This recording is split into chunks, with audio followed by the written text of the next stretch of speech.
The humid New Orleans air felt heavy, fitting for a funeral. My funeral.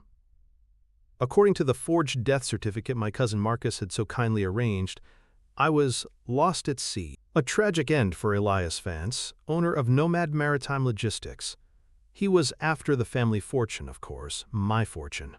He probably pictured himself delivering a tearful eulogy while liquidating my assets.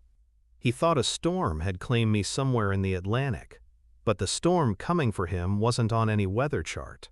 I stood across the street from the old St. Louis Cathedral, watching my mourners arrive. It was time to join the party. A sleek black town car pulled up. Out stepped Marcus, looking less like a grieving cousin and more like a vulture sizing up a carcass. He adjusted his ridiculously expensive tie, a smug twitch at the corner of his mouth betraying the solemn act. He was always the ambitious one, the one who saw my success not as family pride, but as a personal insult. Beside him, my Aunt Carol dabbed at perfectly dry eyes with a pristine handkerchief. She'd wept more when her prize poodle lost a dog show ribbon. They were the architects of this charade. Convinced my life's work, my entire fortune, was theirs for the taking. They never understood the grit it took to build Nomad Maritime from a single rusty trawler into an international force. They only saw the balance sheets, the waterfront properties, the inheritance my parents rightfully left to me. To them, I wasn't family. I was just a name on a will, a problem conveniently solved by a storm that never happened. Their performance was almost perfect, if you didn't know the vipers hiding beneath the designer mourning clothes. They scanned the growing crowd, expecting sympathy, not a ghost. It wasn't just about the money, it was about the rust, the salt, and the sweat. My father, a man who knew the port of New Orleans better than his own reflection, handed me the keys to a single, debt-ridden cargo ship and said, "Make this something, son." And I did. I bled for Nomad Maritime. Marcus and Carol just saw the finished skyscraper, demanding a penthouse suite they never helped build. The poison had been seeping in for years, mostly from Aunt Carol. She'd whisper in Marcus's ear, convincing him that my success was a slight against him, that the Vance fortune was his birthright. My father saw it. On his deathbed, his voice was a dry rasp, but his words were iron. "Don't let the leeches drain you, Elias. They don't respect the work, they only want the prize." He was right. I tried to bring Marcus into the business once. A catastrophic mistake. I gave him a junior logistics position, a simple job tracking shipments. He lasted 6 months, nearly bankrupting a whole division by forging customs declarations to skim off the top. When I fired him, the fallout was biblical. Aunt Carol called me, her voice shrill with manufactured outrage. "He is your blood, how dare you cast him out over a few dollars?" It was never a few dollars. It was the principle, it was the rot he brought into the house I built. That was the line in the sand. After that they were polite, but their smiles were thin, their eyes cold. They saw me as a dragon, guarding a hoard that rightfully belonged to them. The final straw came 3 months ago. I'd just closed a landmark deal with a Singaporean conglomerate, doubling the company's value overnight. The news was in the financial papers. A week later, Marcus showed up at my office, all false charm and cheap cologne, asking for a seed investment of $500,000 for some crypto scam. I looked him dead in the eye and said no. The charm evaporated. For a split second, I saw pure, undiluted hatred in his face. It wasn't just anger, it was the look of a predator who'd just been denied a kill. He didn't argue. He just nodded slowly and said, "I see." That's when the gears must have started turning. If he couldn't get a piece of the pie while I was alive, he'd just have to take the whole thing after I was gone. Using my life on the water as the perfect cover story. A tragic accident. No body to recover, no questions asked. It was a coward's move, dressed up as a master plan. And now, they were standing there, accepting condolences for a crime they'd orchestrated. Their plan was almost elegant in its simplicity. I was scheduled for my annual solo sail to the Bahamas on the Odyssey. A tradition. My one true escape from the endless demands of the business. Marcus knew the schedule. He even called the day before, his voice dripping with false concern. "Heard a storm's brewing out east, Elias. Maybe stick closer to the Florida Keys?"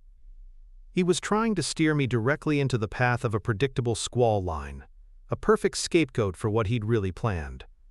A tragic accident. An act of God. But they didn't count on Javier. Javier has been my first mate for 20 years, a man who knows the Odyssey as every groan and sigh better than his own wife's. He was doing a final systems check before I was set to board. He found it tucked away in the bilge, just below the fuel line, a small, waterproof charge with a barometric trigger. It was sophisticated, military-grade, designed to blow once the boat hit the pressure changes of open water and rough seas. It wouldn't have been a massive explosion, just a clean, fatal rupture. The Odyssey would have flooded in minutes, dragged to the bottom in a place no one would ever search. My body, gone forever. Javier's call was breathless, the words tumbling out in a panicked whisper. "Boss, don't come to the marina. Get somewhere safe. Someone tried to kill you." I didn't panic, I got cold. The kind of cold that sharpens your thoughts into icicles. It could only be one person. I met Javier at a safe house, one of my company's unmarked properties in the Garden District. We pulled the security footage from the marina. And there he was, clear as day, under the grainy night vision camera. Marcus, slipping aboard my yacht 2 nights prior, carrying a small duffel bag. That was the how. The why was already screaming in my head. But I needed proof of the endgame. I have contacts my family knows nothing about. Men in positions of power who owe me favors, the kind you don't put on paper. A quiet call to a friend in the city administration, a man whose shipping business I saved from bankruptcy a decade ago. I asked him to run a check on my name. No questions. An hour later he called back, his voice low and disgusted. "Elias, there's a death certificate. It was filed 2 days ago. Signed by a Dr. Alistair Finch. Cause of death lost at sea, presumed drowned." Dr. Finch, a weasel of a man with a gambling addiction big enough to swallow the French Quarter. Marcus must have paid him a king's ransom. With the certificate filed, they could present it to my lawyer, the executor of my will, and begin the process of seizing everything. They thought they had me. They thought it was over. Javier looked at me, his face grim. "We go to the police, now!" I shook my head, a slow, deliberate motion. No, the police mean lawyers and delays. Marcus and Carol would spin a story, play the victims. They'd tie this up in court for years, bleeding my company dry with legal fees. They wanted a public tragedy. I let a thin smile touch my lips. They deserve a public reckoning. So we waited. We let them think their plan was working perfectly. I watched from the shadows as they announced my death, as the obituaries ran, as they planned this very service. They were so confident, so arrogant. They never once thought to look over their shoulders. They never believed the ghost they created would come back to haunt them. I straightened the jacket of my dark suit and crossed the street. Stepping from the shade of an oak tree into the unforgiving Louisiana sun, I didn't rush. I moved like I was walking onto one of my own container ships, with the quiet authority of a man who owned the ground beneath his feet. A few of my long-time employees from the docks were gathered near the gate, their faces genuinely etched with loss. Old Man Hemlock, my first-ever foreman, saw me first. His cigarillo dropped from his lips, his eyes widening in pure, unadulterated shock. He opened his mouth, but no sound came out. I gave him a slow, almost imperceptible nod. "It's all right, just watch." The whispers began as I walked up the stone path, a ripple spreading through the crowd. Phones, initially out to capture the somber mood, were now subtly being raised to capture me. The ghost of Elias Vance, attending his own funeral. I ignored them, my eyes locked on the 2 people holding court on the cathedral steps. Marcus was in his element, clasping the hand of a city councilman, his face a perfect mask of sorrowful dignity. He was a titan, Marcus was saying, his voice resonating with false emotion. A brother to me. The sea he loved so much was a cruel mistress. I came to a stop just behind him, close enough to smell his overpriced cologne. I let his words hang in the humid air for a beat before I spoke. "She can be," I said, my voice calm and level. Aunt Carol, standing beside him, noticed the change in the crowd's atmosphere first. The murmuring had ceased, replaced by a thick, gaping silence. Her eyes darted around, confused, until they landed on me. Her perfectly manicured hand flew to her throat, the fake grief on her face dissolving into a grotesque mask of terror. Marcus, sensing her panic, turned around slowly. His face drained of all color. The confident performance shattered into a million tiny pieces. His mouth opened and closed like a fish gasping for air on a dry deck. He looked like he'd seen the devil himself walk up the steps of God's house. I smiled, a cold, thin line. "Don't stop on my account, cousin," I said, my voice low and clear, yet it carried across the silent courtyard like a gunshot. "I was just getting to the good part." He flinched as if I'd physically struck him. "Besides," I added, stepping past his frozen form to face the stunned crowd, "you got the eulogy wrong. The sea wasn't cruel. The family was." The crowd was a statue garden, and my words were the chisel chipping away at the facade. Marcus stared, his jaw slack, the gears in his criminal mind grinding to a halt. He looked from me to the faces in the crowd, searching for an ally, an explanation, anything but the ghost in front of him. He found only stunned, accusatory eyes. Aunt Carol was the first to find her voice, a shrill, panicked thing.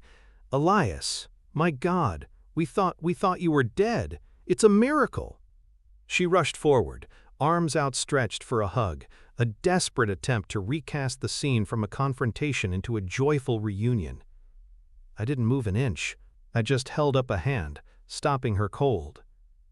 "Save the theatrics, Carol. The performance is over." My voice was flat, devoid of the emotion she was trying so desperately to fake. Her arms fell to her sides. The crowd murmured, sensing the ice in my tone. Marcus finally regained a sliver of composure, his survival instincts kicking in. He tried to seize control of the narrative.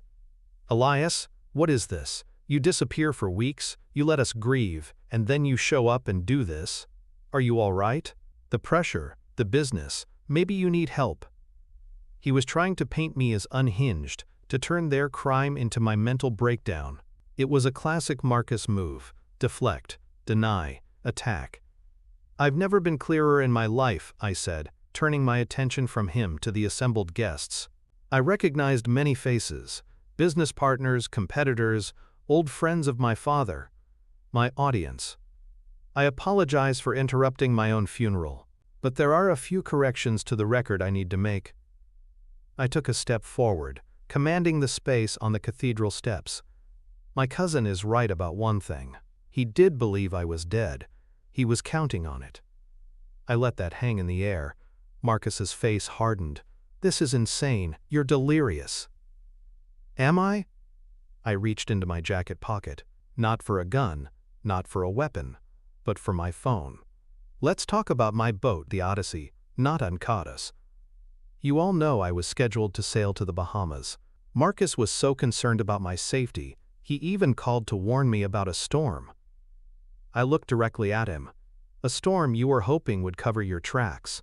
I tapped my phone screen. A video began to play, and I turned the screen so the front rows could see. The image was grainy, time-stamped from 3 nights ago. A figure, unmistakably Marcus, slipping onto the deck of my yacht. I let it play for a few seconds before speaking again, my voice narrating the silent film. "This is security footage from the marina. Here's my cousin, paying me a late-night visit. He wasn't there to wish me bon voyage. He was there to plant a gift in the bilge. A barometric charge, to be precise. A neat little military-grade device designed to blow a hole in my hull once I hit the pressure of the open sea. No explosion, no fire. Just a clean break, a fast sinking, and a man lost at sea." Gasps rippled through the crowd. All eyes shot to Marcus, who was now as pale as the marble angels flanking the cathedral doors. That's not me. It's doctored." "Elias, you're sick," he stammered, his voice cracking. "And then there's this," I continued, ignoring him completely. I swiped on my phone to a different file, a high-resolution scan of a document. I angled it towards the city councilman Marcus, had been flattering just moments before. My death certificate, signed by a Dr. Alistair Finch, citing presumed drowned, a very efficient diagnosis for a man whose body was supposedly at the bottom of the Atlantic. I wonder how much a doctor with a gambling problem charges for a signature like that. Carol let out a small, strangled whimper. The trap was closing, and she could feel the steel teeth. "This is slander! Libel!" Marcus shouted, his voice pitching higher with every word. "You have no proof." "Proof is a funny thing, Marcus," I said calmly. A black car, different from the one my relatives arrived in, pulled up silently to the curb. Out stepped my lawyer, Julian Croft, a man as sharp and unyielding as a blade of obsidian. In his hand he carried a leather briefcase. He walked past the gawking crowd and up the steps, wordlessly handing me a file folder. I opened it and pulled out a sheaf of papers. "This," I announced, holding up the top sheet, "is a sworn affidavit from my first mate, Javier, the man who found and disarmed your little present. This," I held up another, "is a copy of the wire transfer from one of your shell corporations to Dr. Finch's offshore account, made the day after my death. And this," I held up the final document, "is the original fraudulent death certificate, which Mr. Croft just retrieved from the city clerk's office this morning. It seems my friend in the administration was very interested to hear about its existence. Every paper I produced was a nail in his coffin." Marcus stared at the documents, then at Julian, then back at me. The last vestiges of his composure crumbled. He was a cornered animal, all snarling rage and fear. "You won't get away with this," he hissed, his voice low and venomous. "I'll sue you for everything you have." "You don't get it, do you?" I said, stepping closer to him, my voice dropping so only he and Carol could hear. "You're not fighting for my company anymore. You're fighting for your freedom. And you've already lost." As if on cue, 2 uniformed NOPD officers stepped out from the side of the cathedral. They hadn't rushed in with sirens blaring. They had been waiting. My final move. They approached the steps with a calm, deliberate pace, their eyes fixed on Marcus and Carol. Carol finally broke. Sobs tore from her throat as she rounded on Marcus, her carefully constructed grief replaced by pure, ugly fury. "You fool! I told you he was too smart. I told you this was too risky," she shrieked, all but confessing to the entire assembly. One of the officers spoke, his voice polite but firm. "Marcus Vance?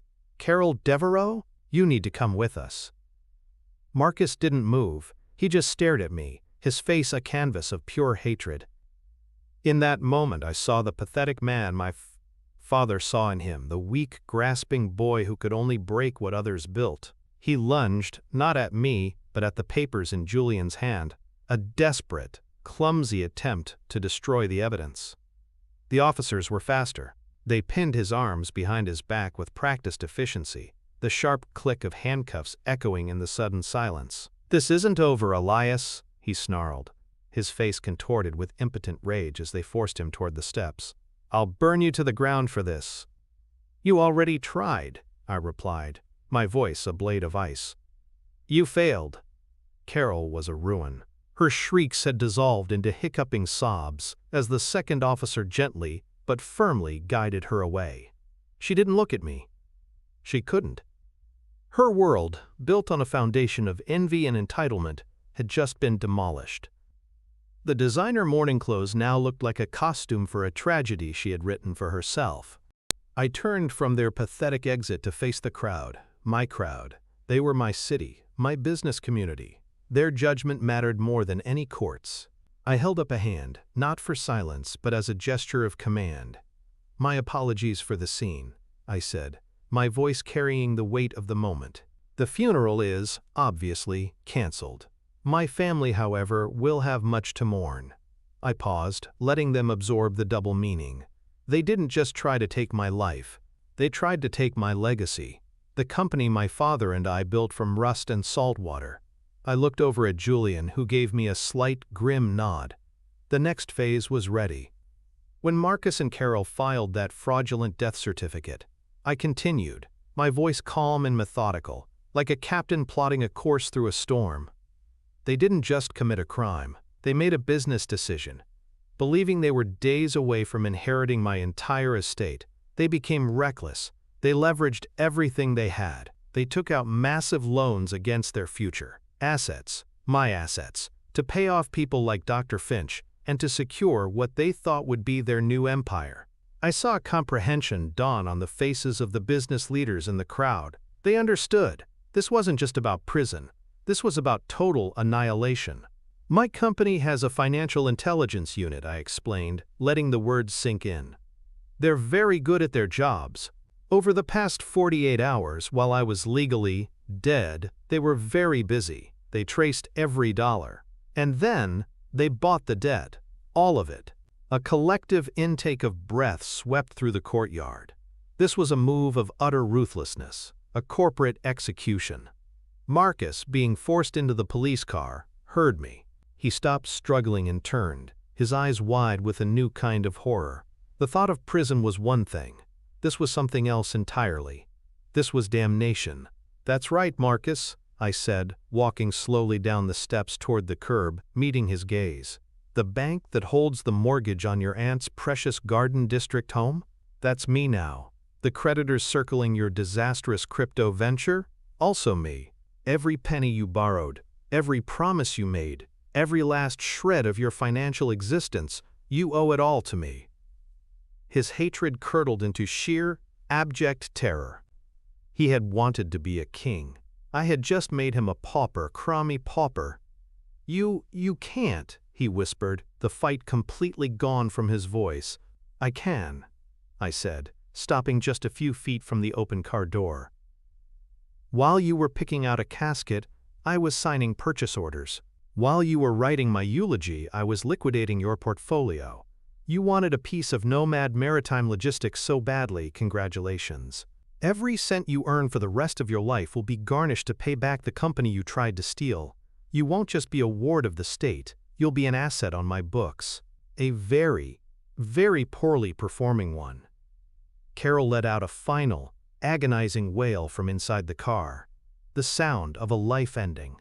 The officer guided Marcus into the back seat. The door slammed shut, a final, definitive sound. As the car pulled away, its siren a distant, fading cry, I turned back to the crowd. Old Man Hemlock was now beaming, a fresh cigarillo lit in his hand. My employees looked at me with a renewed, fierce loyalty. My competitors looked at me with a healthy dose of fear. My reputation, which Marcus had tried to bury, had just been forged in iron. I was not just a survivor. I was the storm. Julian came to stand beside me, surveying the scene. The stunned guests, the abandoned funeral programs, the lavish, pointless wreaths of lilies and roses. "Well," he said, his voice dry, "what do we do with all the flowers?" I looked at the obscene displays of fake grief paid for with money Marcus had borrowed against my.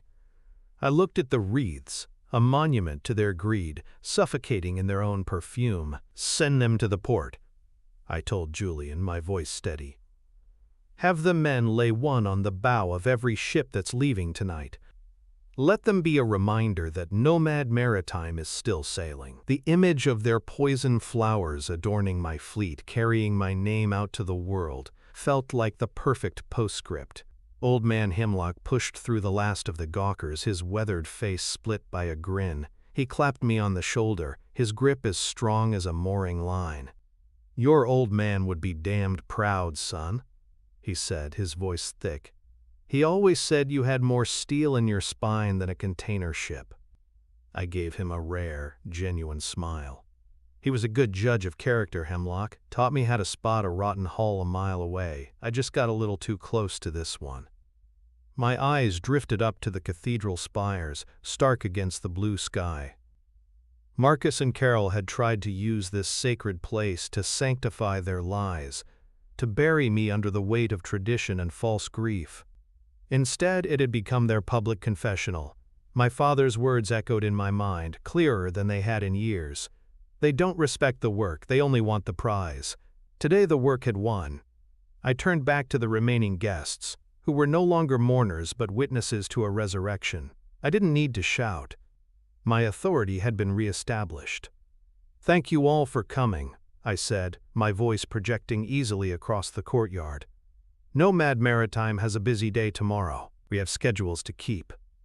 The message was clear. The show was over. Business was resuming. I gave a final nod to Julian. "Let's go to the office." "I've been legally dead for 3 days.